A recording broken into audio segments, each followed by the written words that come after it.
Subscribe to Keep It Terrifying for creepy tales, horror, and nightmares you won't forget. Don't miss out. Hit that subscribe button and keep it terrifying. Part 1, The First Sign. Leo Winters woke to the soft hum of his old alarm clock, the steady, mechanical sound cutting through the thick, early morning fog that rolled in from the sea. Harrow's End was still asleep, save for a few early risers and the fishermen who would be setting out soon. He stretched, squinting at the faint light leaking through his bedroom window. The small coastal town seemed almost untouched by time. It had been a peaceful existence for Leo, who'd grown up in this sleepy village, the son of a local bar owner. The familiar smell of saltwater mingled with the woodsy scent of pine trees just outside his home, a constant reminder that nature always had the upper hand here. But today was different. As Leo stood up from his bed, he felt a strange unease, a tightening in his chest that hadn't been there the night before. He shook it off, muttering to himself, must have been the late-night fishing trip. That or I'm getting too old for this. He was in his late 20s, but there were days when he felt like he'd aged a decade. The physical toll of working the local pier, the harsh wind and salt, had a way of wearing on him. Still, he loved it. It was his life. Or, at least, it had been. Lately, the ocean had started feeling like a different place. The first strange thing that morning came when he stepped outside to grab the paper from the front porch. The air was still. Not a single bird was calling from the trees, and the wind was absent, an eerie stillness clung to the town. Even the waves, which usually crashed against the rocks like a constant drumbeat, were muted, the bay almost unnaturally calm. Leo frowned and scanned the sky. There was a strange, heavy haze hanging over the water. It wasn't the usual morning fog. No, this was something different. Thick, like the air had suddenly been laced with a thick, wet blanket. His instincts, honed from years of living by the ocean, told him something was off. Before he could dwell on it too much, his phone buzzed in his pocket. It was a text from his brother, Sam, who had been working at the local radio station. Tsunami warning. It's serious, Leo. Get to higher ground. His heart skipped a beat. Tsunami warning. That didn't make sense. Harrow's End had been spared from such natural disasters for as long as anyone could remember. There was no record of a tsunami ever threatening the town. He typed back quickly, "What are you talking about? It's barely 7 a.m. Before Sam could respond, a series of sharp, blaring alarms erupted from the town's emergency system, cutting through the air like a knife. Leo's blood ran cold. The sound wasn't just an alert. It was a scream, a warning from a voice that had seen something terrible coming. He dropped the phone into his pocket and ran toward the town center. As Leo approached the pier, he saw others already gathering, locals, tourists, and a few fishermen who had just come in. Everyone was looking toward the bay. The water was darker than usual, a murky, almost ominous green. But what caught Leo's eye was the subtle distortion in the sea's surface. It wasn't just the fog. The water was moving, but not in the natural, rhythmic way he was used to. It was churning, swirling in slow, unnatural spirals. "Leo! Over here," shouted a voice. Leo turned to see Thomas, a childhood friend, waving him over. Thomas was the town's unofficial leader when it came to crisis management. He was also one of the few people in town who had any idea what to do in situations like this. Leo jogged over, his feet crunching on the gravel. "What's going on?" Leo asked, his voice tight with disbelief. Thomas looked pale, his eyes wide with unease. "I don't know, man. I've never seen the water like this. The waves, they shouldn't be this high. It's not supposed to be happening.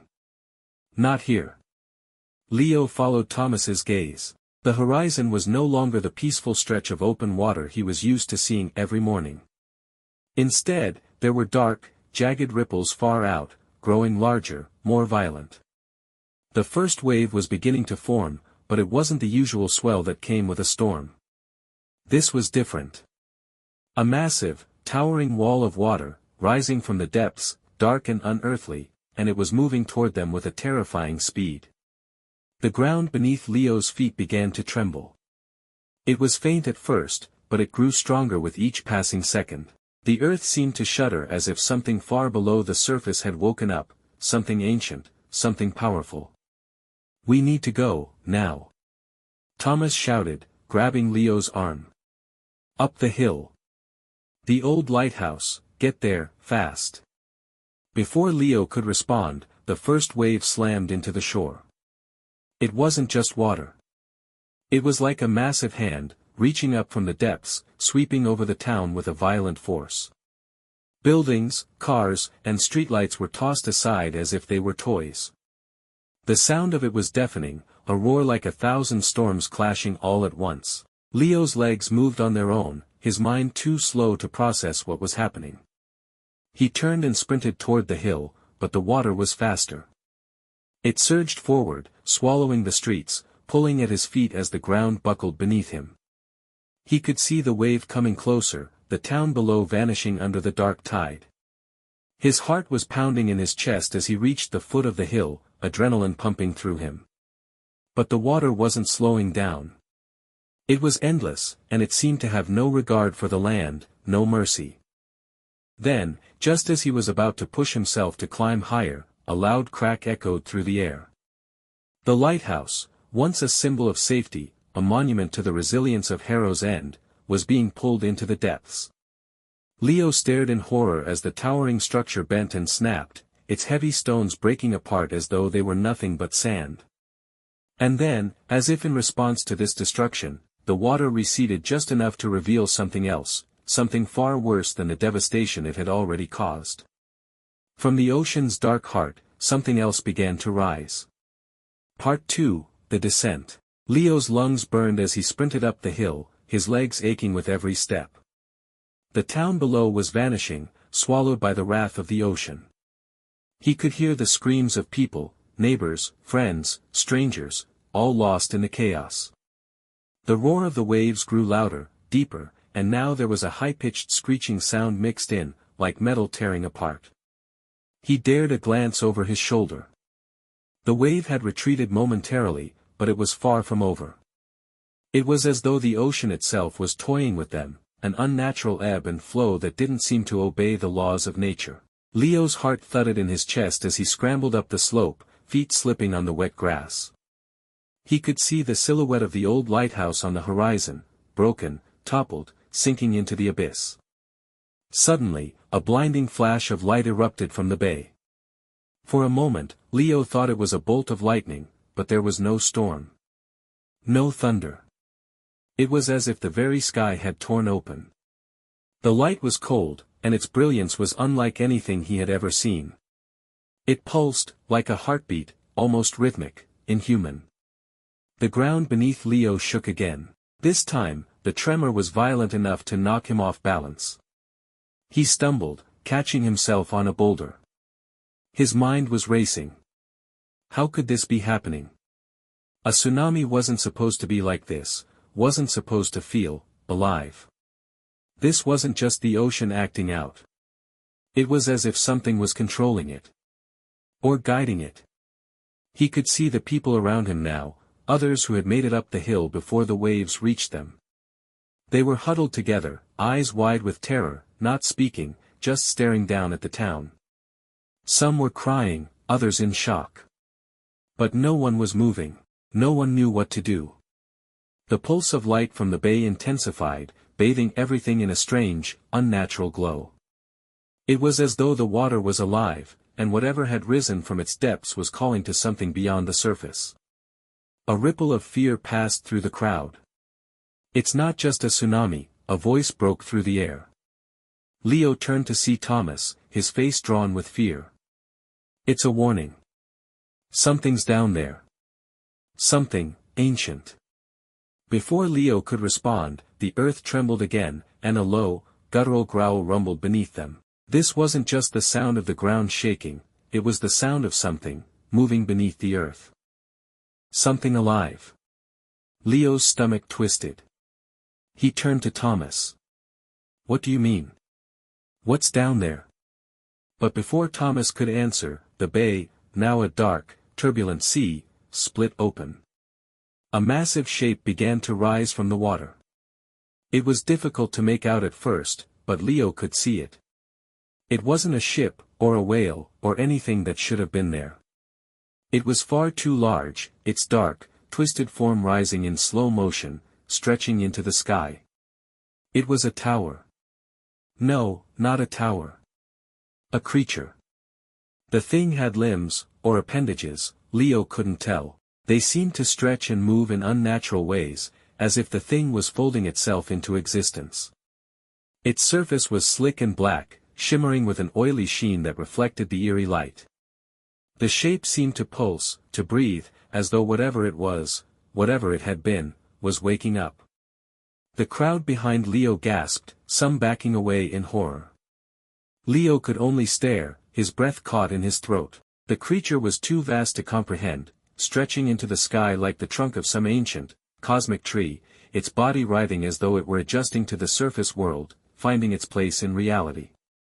Then, the ocean parted, revealing something that Leo had only heard about in old myths and legends, the elder Leviathan, a creature spoken of in whispers, believed by some to be a god, by others an ancient, forgotten nightmare. Some said it lived beneath the deepest parts of the ocean, the heart of the world itself. No one had ever believed it truly existed. But now, Leo was witnessing it firsthand. The creature's mass was so immense that it seemed to block out the sun as it rose, the shadow of its form darkening the entire bay. The ground beneath Leo's feet groaned, cracking as if the earth itself was afraid. Without warning, the creature lashed out, its long, serpentine limbs stretching across the water like the tendrils of a monstrous jellyfish. The waves roiled and spiraled as if the ocean itself was feeding into the creature's movements, bending to its will. Holy, Leo breathed, his voice lost to the wind. The entire town was trembling now. The waves were no longer crashing.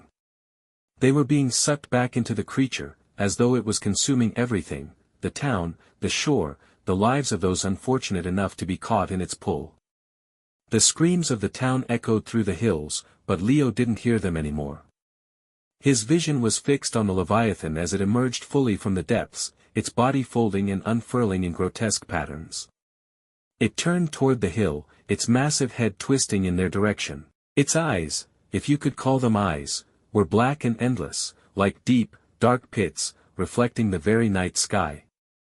And then it did something that made Leo's blood run cold. It looked at them.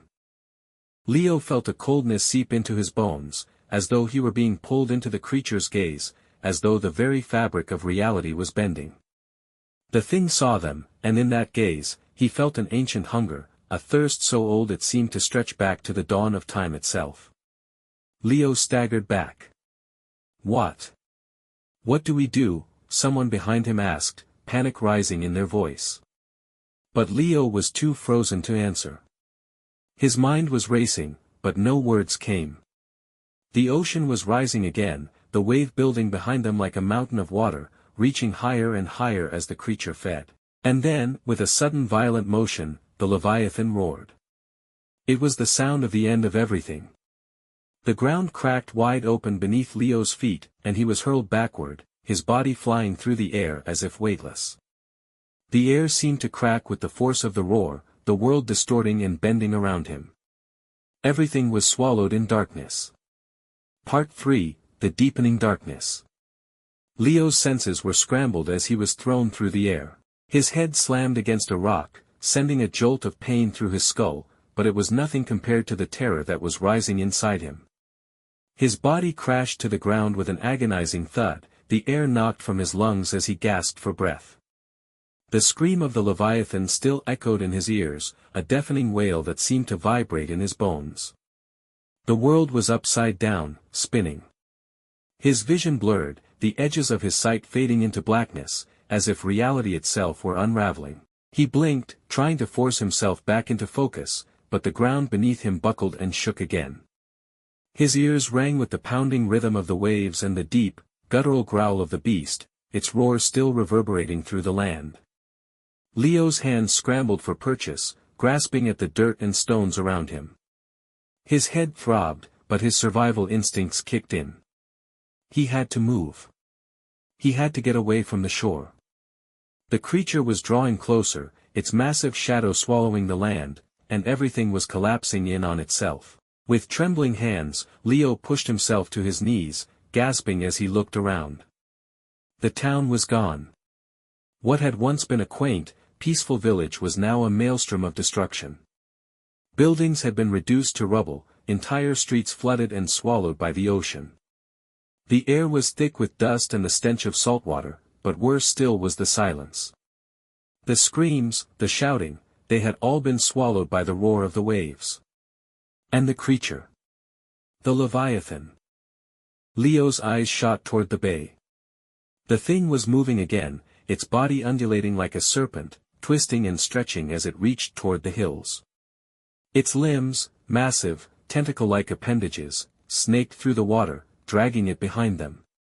The waves obeyed its every movement, rushing forward, surging higher with each passing moment. It was a tide like no other, an unstoppable force that seemed to twist the very laws of nature. But what terrified Leo more than the creature itself was what it left behind. The waves had receded again, and the bay was no longer full of crashing water. Instead, it was empty. The sea had been drained, leaving only a strange, jagged, blackened landscape beneath the surface, a land of broken rocks and twisted forms that seemed to pulse and shift as if alive. He felt his stomach lurch as he took in the sight. The land itself was changing. And in the distance, on the horizon, Leo could see something else rising. Leo! Leo! A voice screamed. He whipped around to see Thomas struggling to climb up the hill, his face pale, eyes wide with terror. He was covered in mud, his clothes torn, but he was alive. Barely. Thomas! Leo shouted, forcing his legs to move despite the searing pain in his ribs. He staggered toward him, but his friend was already running toward him, his breath ragged and desperate. "We need to go. Now." Thomas gasped. "The creature, it's not just destroying the town, it's pulling everything into itself. It's feeding off the land. Off the people." Leo swallowed hard, trying to process the enormity of what he was hearing. The Leviathan wasn't just an animal. It was something more. Something that defied comprehension. Something that could drain the very life out of the world. "Where do we go? What do we do?" Leo asked, his voice hoarse. Thomas looked toward the mountains in the distance, his eyes flicking nervously between Leo and the horizon. "There's a cave system up there. I don't know if it'll help, but it's our only chance.